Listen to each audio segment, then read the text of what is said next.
Alors, dans l'actualité, au lieu de faire 10 minutes, 11 minutes, j'aurais peut-être pu faire 11 heures parce qu'il y a tellement de choses dans l'actualité. Donc, on va essayer de vous résumer un peu ce qu'on retient aujourd'hui. D'abord, sur la scène locale et régionale, lutte à la violence armée. Probablement, vous avez dit, comment ça, qu'il commence avec une première nouvelle d'une arrestation de 2 proches de Dave Pic-Turmel. Ben, tout simplement, c'est que les policiers du service des enquêtes sur la violence liée aux armes à feu ont mené mardi une opération en matière de lutte contre le trafic de substances et d'armes à feu à Québec et à Lévis. Cette opération qui découle d'une enquête liée aux événements survenus le 5 mai 2024 sur le 2e rang à Frampton. L'enquête étant démontré que les personnes arrêtées étaient proches de Dave Pic-Turmel et impliqueraient le groupe criminel Blood Family Mafia.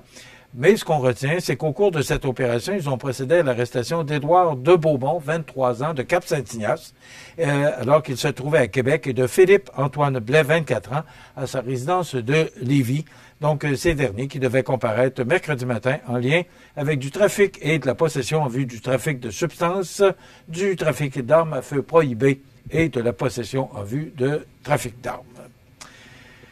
La MRC de Montmagny qui franchit une nouvelle étape dans son rayonnement pan-canadien en annonçant un partenariat stratégique avec l'Association bilingue des municipalités de l'Alberta. Donc, ce projet qui s'inscrit dans l'initiative Force franco-municipale vise à renforcer les liens entre francophones de Québec et l'Alberta. Donc, une aide financière de 22 000 du gouvernement de Québec, 22 000 bien sûr. Cette collaboration mise sur des retombées concrètes à la fois économiques, technologiques, touristiques et culturelles. Donc, on tentera d'avoir Mme Nancy Labrec, directrice générale, pour venir nous donner un peu plus de détails sur ce projet. D'ailleurs, ce projet a débuté en mars dernier et se terminera en mars 2026. On vous a parlé de ce tournoi de golf. Vous avez dit, comment c'est qu'il passe une nouvelle du sport en plein milieu du bulletin? Tout simplement, c'est que c'est la fondation de l'Hôtel-Dieu de Montmagny qui lance la promotion de son 32e tournoi, qui est très lucratif pour la fondation. C'est ce qui est important. Et c'est M. François Grandisson, qui est propriétaire du Canadian Tower de Montmagny, qui en sera le président d'honneur cette année. M. Grandisson, qui s'implique beaucoup depuis qu'il est arrivé chez nous. C'est un monsieur sympathique et dévoué à sa cause. Et il parle de Montmagny comme sa terre d'accueil. On est heureux de l'accueillir parce qu'il s'implique beaucoup dans des causes comme la Fondation. Il s'est impliqué dans la parade de Noël avec Francis Rouleau l'an dernier. Alors, c'est un monsieur qui veut s'impliquer dans sa région. C'est le propriétaire du Canadian Tower de Montmagny. Alors, ça aura lieu là, au mois de juin prochain. Et enfin, la Sûreté du Québec a procédé le 15 avril dernier à une opération nationale en matière de sécurité routière sur l'ensemble de son territoire. Donc, 28 corps de police qui se sont joints à la Sûreté du Québec. Là. Et c'est un peu surprenant, écoutez bien, là, plus de 5 545 constats d'infraction. 5 545 constats d'infraction. Dont 2 937 pour des excès de vitesse. C'est quasiment 3 000 excès de vitesse là, sur le territoire durant cette période. 93 pour le non-port de la sécurité. Il y a encore du monde qui ne porte pas la ceinture de sécurité. 250 pour l'utilisation du téléphone cellulaire et 2181 pour diverses autres infractions au code de la sécurité routière. Donc, des fois, on se pose des questions. Ouais, mais là, c'est-tu vraiment nécessaire? Ben, je pense qu'il démontre que il y a encore beaucoup de monde qui passe à côté du code de la sécurité routière. Donc, bravo aux policiers là, pour ce travail. Hier, c'était le débat. D'abord, c'est que on n'osait pas, là, M. Carney, qui avait un peu de difficulté avec son français, on le sait. Il y a un autre débat ce soir. Ce soir, ce sera du côté anglophone. Donc, ce qu'on dit, là, il n'y a pas de gagnant. Puis il me semble qu'ils disent ça à chaque fois, les journalistes qui ont assisté à ce débat-là. Je ne l'ai pas écouté parce qu'il était à 6 heures. Peut-être que je l'aurais écouté s'il était à 8 heures, mais on a décidé, et ça, je trouve ça un peu surprenant, on a décidé, parce qu'il y avait un match du Canadien hier.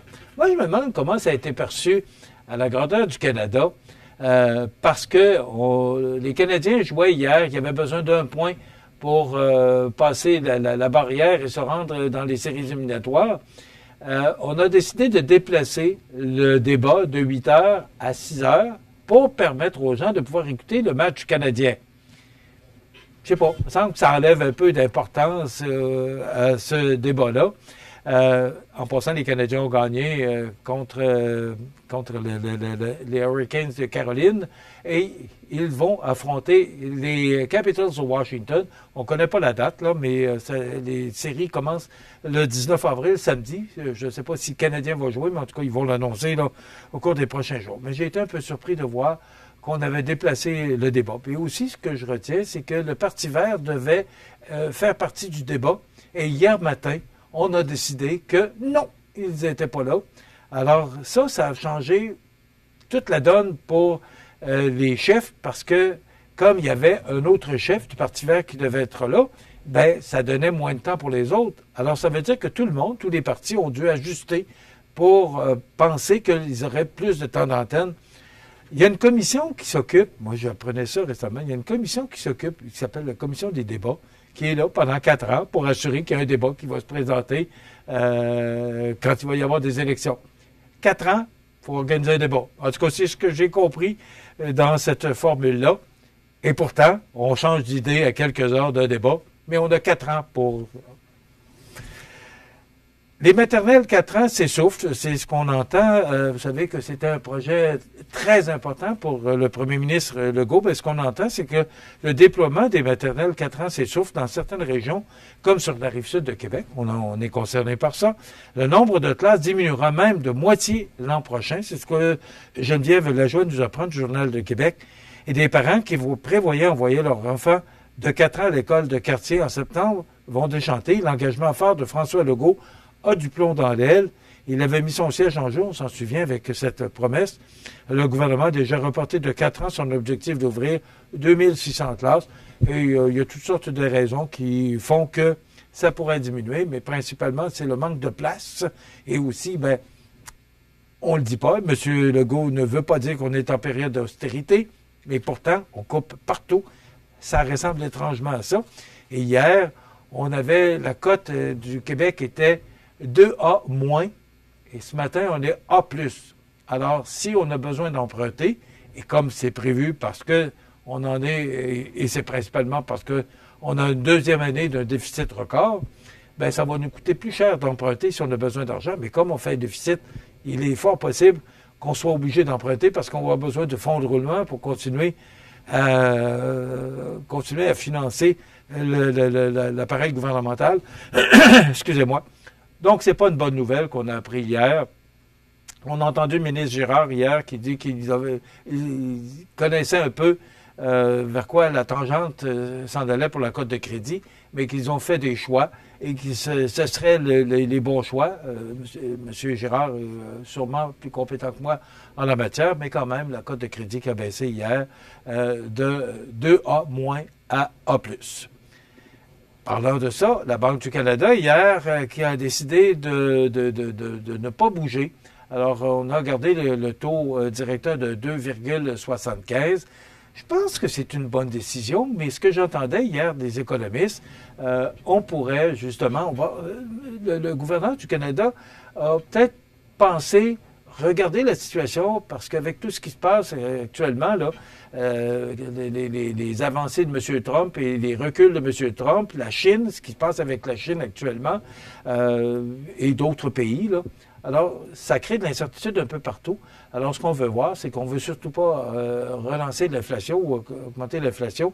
Alors, je pense que c'est sage de la part du gouverneur du Canada, surtout de ne pas l'augmenter, mais de ne pas le diminuer, de regarder la situation et d'ici quelques semaines, de voir est-ce qu'on aide les consommateurs canadiens et on abaisse ou on garde le taux comme ça. Mais à 2,75, il faut dire que c'est quand même acceptable. Donc, la Banque du Canada, là, qui n'a pas touché à son taux, qui a gardé, le taux comme ils étaient à 2,75.